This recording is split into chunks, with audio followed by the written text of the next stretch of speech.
Shalom. Welcome again to Seekers of Meaning, the podcast TV arm of Jewish Sacred Aging. I'm your host, Rabbi Richard Address. Thank you very, very much for joining us. If you'd like to make a comment or a suggestion for these podcasts or future shows, feel free to email me at rabbiaddress@jewishsacredaging.com. You can visit the website, jewishsacredaging.com, to find out more about what we're doing, and also check it out on the Facebook page, which obviously is Jewish Sacred Aging at Facebook. We kind of try to keep it real simple. We are very, very pleased and honored to have as our guest on today's podcast, Neil Friedman, who is the co-founder of HiFlix. That's HiFlix, which I hope many of you are aware of. If not, you're going to be and learn about this amazing opportunity and website for our community. First of all, Neil, hi. It's good to see you. Great Welcome to see you, Rabbi. Seekers of Meaning. How are things in Los Angeles today? Good. I just came back from New York and Toronto, so I'm sort of settling back in. I was at Tribeca. Before that, I was at what we call the Jewish Presenters Network conference in Toronto. All Jewish film festivals get together every 2 years and discuss programming and films available for each of the 150 Jewish film festivals in North America. I didn't know there was that 150. Yes, it's I know unique. we have one here in South Jersey, but I didn't know there were that many. It's amazing. Wow. It's amazing. That is amazing. Yeah. You're the co-founder of HiFlix. What in the world is HiFlix? Yes. Let me explain how HiFlix came to be. I'm a lawyer by training. I practiced law in New York as a corporate lawyer and then an entertainment lawyer. And then I started to work for different companies. I was also co-head of the independent film division of William Morris at the end of the 97, 98. In 98, we started Menemsha Films, which originally we handled international sales of mostly European films. And we had a very good streak of 5 years in a row where we had a nominated film for Oscar. My daughter was born in 96. So as she was growing up in those, 5 or 6 years old in that period, I couldn't be on a plane traveling around the world. And we did a 360 and changed Menemsha from an international sales company to a North American film distributor, just like Paramount or Fox, just distributing films in theaters, in festivals, in streaming, television, libraries, et cetera, et cetera.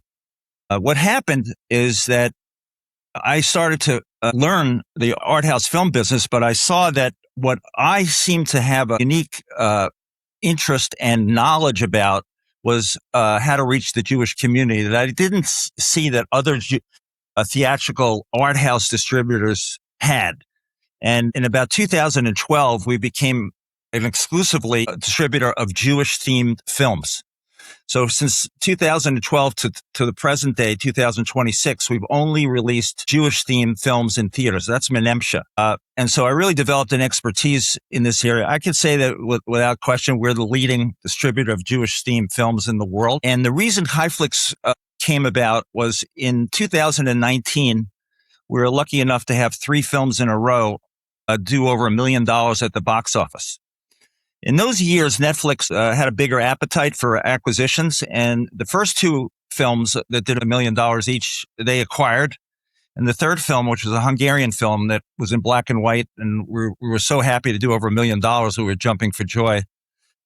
They said no because they were doing more in-house productions. So even before the pandemic, when they said no to us, we said to ourselves, well, we need to control our own destiny in terms of having what we think are the best of Jewish-themed films and programs on streaming. And we put together a business plan in 2009 to start a streaming company, which was HiFlix. So when the pandemic hit in March of 2020, we already were ready to go, Rabbi. We were lucky in that timing. And we started the first week in March and put up 40 of our titles, Menemsha titles, and started HiFlix the first week of the pandemic. And since then, we've acquired and grown HiFlix to 2,500 programs or more. And the overwhelming feature of streaming services, you probably know from watching Netflix or any of the other big streamers, are TV series, which I needed to learn quickly and grow my own knowledge because I was a film person. And I did do that over 6 months. And we now have a diversity of programming on HiFlix, with TV series from all over the world. We must have 20, 25 Israeli TV series. Argentina, England, France, Switzerland, Austria, Germany. Our idea is that we are a diaspora service, and we're telling stories from all over the Jewish world. On the series side, we have many Israeli series, but the focus is not to be an Israeli channel, but to be a diaspora channel. Do all the content, whether it's features or the TV shows, multi-language, English, dubbed, Hebrew, all of the above? Great question. Right now, we're available in the English language world, which means U.S., Canada, UK, Australia, and New Zealand. So we obviously, for international language productions, we have English subtitles for everything. But we're going to expand into the rest of the world, and we'll have, depending on the country that we're going to expand into, we'll have subtitled tracks in the language of the home country. The website is what? www.highflix.com. CHAI. CHAI. We couldn't get FLIX, so we had to settle with FLICKS.com. I go to that website. Okay. What am I going to see when I push highflix.com? Well, you'll see different sections on the service, which is not different than what you would see on Netflix. You'll see, a section for series. You'll see a section for features. And each of those sections will have subsections for where those series or films emanate from. So you'll have an Israeli TV series section, and obviously for films you'll have for each country in the world you'll have a different section for films from that part of the world. On the film side, I've acquired probably maybe 40 countries, I would guess, and we're represented in all the continents of the world except for Antarctica. This is sort of the culmination of my life's work. I'm happy to say that I'm curating the selections that we make to put on HighFlix. And I had that experience at Menemsha each year because there were 250 Jewish-themed films every year. And every year I would have to pick with my team the 15 films that we wanted to release. So we would pass or not pick up a large amount of films, and it was important for us to zone in on the films that we thought were most impact and the highest quality. And we're doing the same thing on HighFlix. There's so much programming, Jewish programming, from around the world, even today. And there's less programming in Israel because of what's going on there, but there's a plethora of programming, and it's my job and our team's job is to make decisions as to what we want to acquire and share with our audience. When you say there's a plethora of Jewish programming from around the world, I would venture to say that the majority of people who would be watching or listening to this or sitting in the synagogues or whatever are really not aware of that. I bet you that their perception is, given the world situation, there'd be less. Why is there, what's happening that there's more? There are more young Jewish people, filmmakers, or talk to me about that. Last year, there were more quality Jewish films available worldwide than in any year since we started Menemsha. That's just a happenstance. And we actually acquired 18 to 20 films last year. So a little bit is luck, hills and troughs. But even this year, knowing that the films that were coming out of Israel would be less, we attended Berlin. We just came back from Cannes. We just came back from Tribeca. It looks like we'll be picking up 3 or 4 or 5 French language films that are of Jewish content, and we'll have a full slate of 15 films. So our job is to go as deep into the film world as we need to in order to be able to present 15 films. That's the Menemsha side. The one thing I can tell you, though, is that Israel as a nation on the TV side is probably pound for pound the most talented TV production country in the world, because they really revolutionized the TV world in the sense of not only making their films, their series available on tape in other parts of the world and having those subtitled, but they initiated this idea of formats, which is the subject matter of a series could be remade in the language and in rewritten in the language of a different country. In Therapy, Homeland, all these series that came out of Israel have been remade in France and US and many other countries. And they revolutionized the television business in that way. And there are less TV series being made, but still the quality is so significant that that hasn't diminished our ability to license, the best of TV series that happen to be a large part coming out of Israel for HiFlix. Yeah, you mentioned all these festivals that you've gone to and observed. Is there a one or two common themes? Is Holocaust still a big theme? Is anti-Semitism have you been able to ascertain some of the major themes that are coming out of this plethora of Jewish films? You always going to have films about the Holocaust for one simple reason. You can't make up these stories. These stories are so unique and such an extraordinary, horrible experience that they're never ending. And somebody like me, as long as I'm viewing a story that I didn't know or haven't seen before, I'm interested. There are some people that feel like they've seen enough Holocaust-themed films and they don't want to see others. But there's enough Holocaust-themed films that I would say that 30 to 50%, maybe 30 to 40% of Jewish film festival slates are Holocaust-themed films. I may be a little high on that, a little too high, maybe 25%. But we are the largest supplier, Rabbi, of films to Jewish film festivals by far. So, we just came back from Toronto. Toronto Jewish is one of the 3 premier Jewish film festivals in North America. And we had 10 films in that film festival, including the opening night film. And these film festivals rely on my curation on the Menemsha side in large part to program their festival, and that talent that, is God-given or maybe learned from the streets of Queens, New York, and going to a lot of art films and listening to my parents, and then coming back from them going to art films, has evolved into other formats, which is TV series, and therefore HiFlix is a highly curated channel. And we feel that is something that we uniquely bring to our subscribers in the same way we uniquely bring our talents in terms of curation to those film festivals that I mentioned. And I've done this now for, since 2003. So this is 24th year of just mostly looking at just Jewish themed programming. And there's a certain knowledge that I've gathered over the year. And by the way, obviously wouldn't be doing this unless I'm exceptionally passionate about it. Yeah, obviously. And I've become a little bit of I wouldn't say an expert, but someone that people rely on for opinions in this area. Does HiFlix produce and create your own original content? We do not as of now, but we're headed in that direction for sure. Yeah.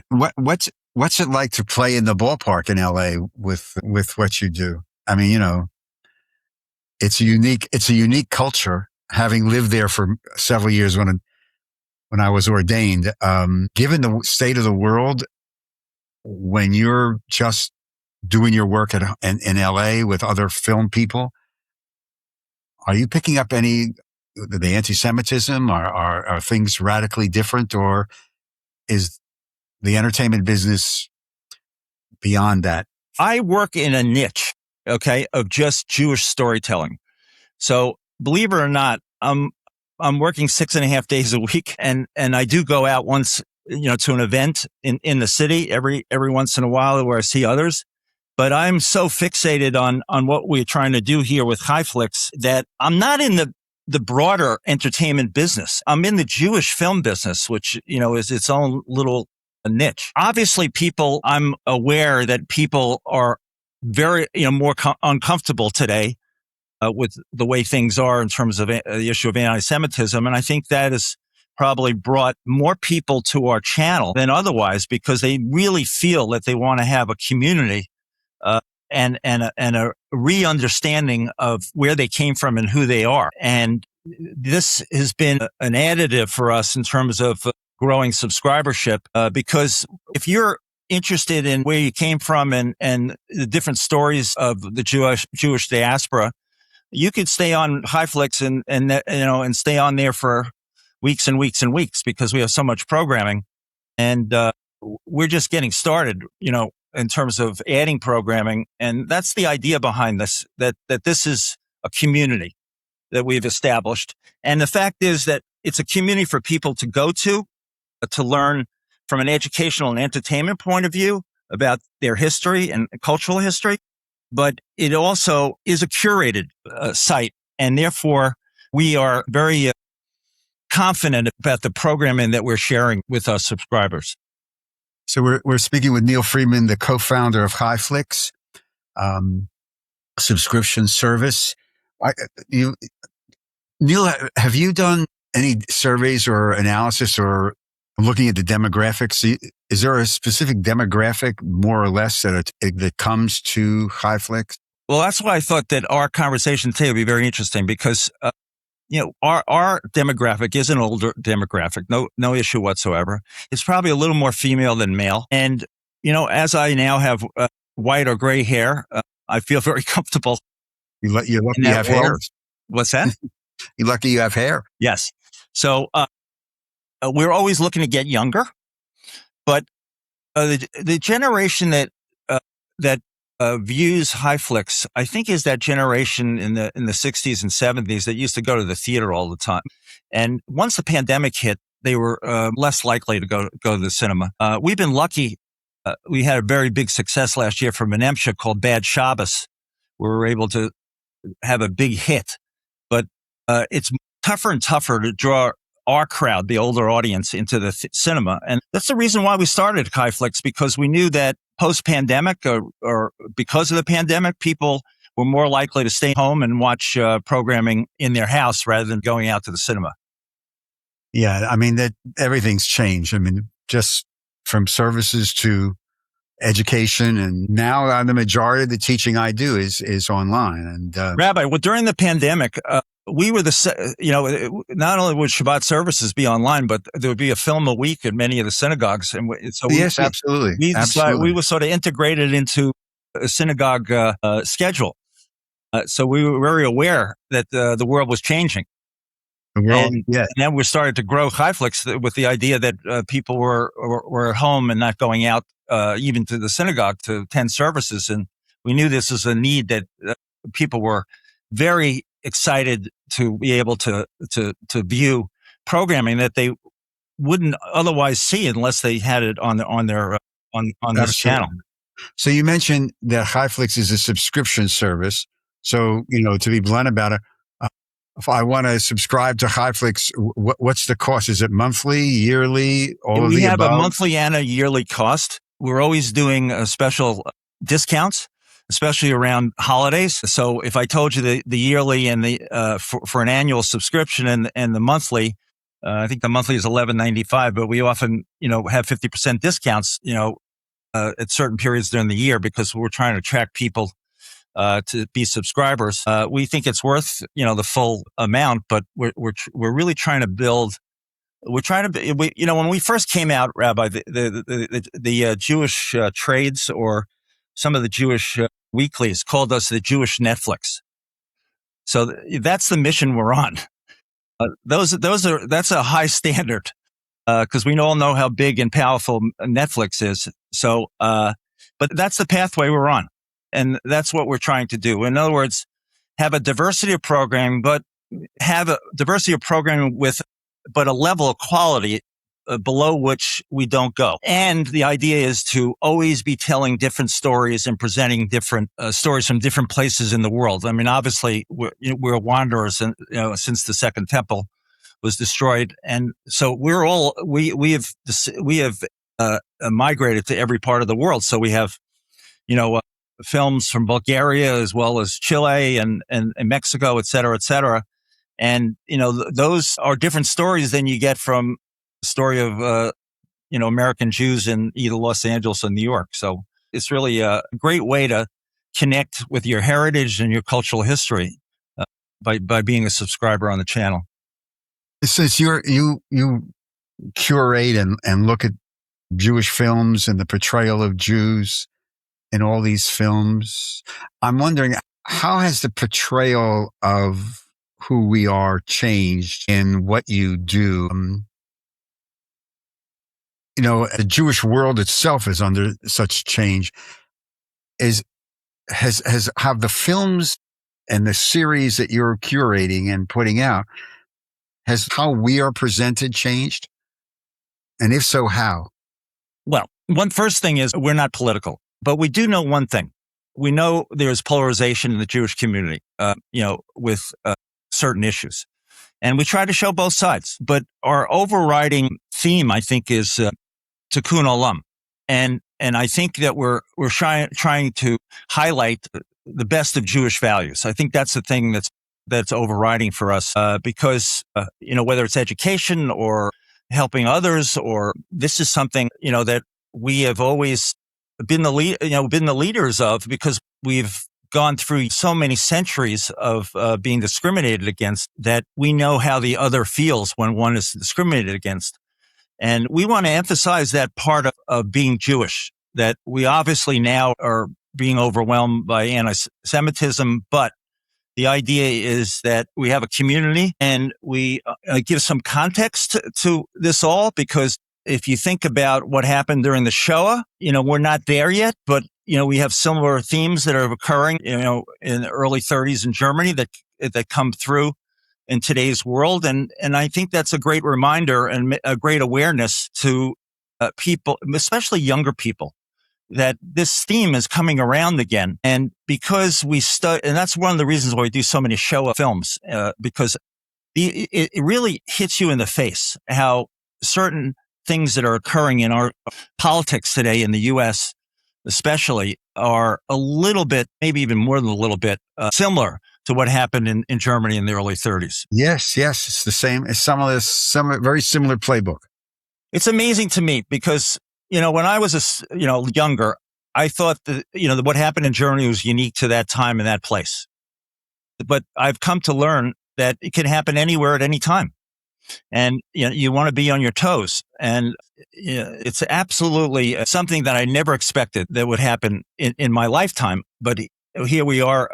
It's as if we are going through some of the same paces as if I was a German Jew in Germany in 1931. So it's important to realize what's going on around you. Yeah, well, we are, and that's why the film or the TV show can really be so impactful on culture, because in our lifetime, we actually experienced movies and TV shows that moved the cultural needle very powerfully and very lovely. I remember All in the Family and some of the other films like The Deer Hunter. And I mean, these movies are just like The Graduate. They just stay in your collective consciousness more so than many other things. Because film is, it's an equal opportunity. Anybody can get to it. You don't need a PhD. You watch a movie and you're transformed in many ways. It's better in a movie theater, but since people don't go to the movie theaters as often, especially older folks, it's second best is on your television set on streaming. And the programming is so diverse, so deep, that you could sit there and watch, program after program. Obviously, the thing that occurs with TV series is this idea of binging. And if you find one that you love, then you stay on that series for. We have Shtisel on HiFlix, so we have all the seasons of Shtisel. And even though it's a couple of years old, we know that people are just binging Shtisel still, and all the great Israeli program series that we have. Having binged that when it first came out, I can attest to it. Yes, but it's good to know that it's on HiFlix. Yes, the subscription stuff. Are you or somebody from HiFlix? Let's just suppose there's a colleague somewhere in the United States or North America or an adult education committee. They say, "Wow, maybe we can bring these people to our synagogue for a weekend or do you guys do that? Are you available?" Or you mean me personally? You personally, or yeah. Yes. Matter of fact, I've been doing more of that because as I get older, because I think I need to get out there and interact with the community. First, I was one of those guys that sat behind the desk and watched program after program because I had to teach myself the TV world. But now I think it's my obligation to get out there because, by the way, this is the only Jewish streaming network in the world. So, this is, the more knowledgeable I am and the more in touch I am with the audience, the better off I am. And we've developed, I told you earlier in this conversation, this phenomenon of 150 Jewish film festivals. I'm friends with every one of these 150 Jewish film festivals because year after year, we supply them with more films than any other company. And more, they're asking me to speak. I've worked with these people for 20 years. So they're now asking me to come and make an appearance. And I'm happy to do that because I want to share this information, the world as I see it, and also learn. This is a two-way street. I want to learn from the audience that I'm speaking to and with if I go to one of these film festivals. Traveling at my age, I mean, it's not the most fun in the world, but something that I have to do. And I push myself to do it more and more. As I said, when I go to Berlin, Cannes, Toronto, if I can get to Israel, I'm going to the Jerusalem Film Festival in July. That's part of my responsibility as a co-founder of HiFlix is to be in Israel, for the Jerusalem or the Haifa Film Festival every year, which we did until the pandemic. We have strong relationships with the Israeli filmmaking community, and we have to be on the ground there to continue and foster those relationships. Some of those folks I saw at the Tribeca Film Festival just now, but it's better than when I go to Israel. I'm showing, I'm reflecting that I feel part of that country's culture and world if I'm present in Israel with Israelis.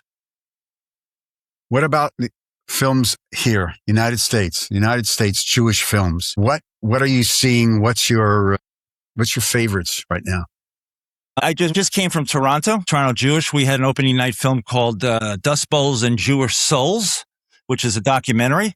And I sort of knew a little bit about this because I am from Queens, but Woody Guthrie married a Jewish woman and lived in Queens, New York, and Brooklyn, and became very involved with Jewish culture and songwriting, and especially from his grandma-in-law, who was a Yiddish poet and a very renowned one at that. And he really, having come from Oklahoma, he really ended up becoming, quite Jewish and connected on multiple levels, one of which is the artistic side.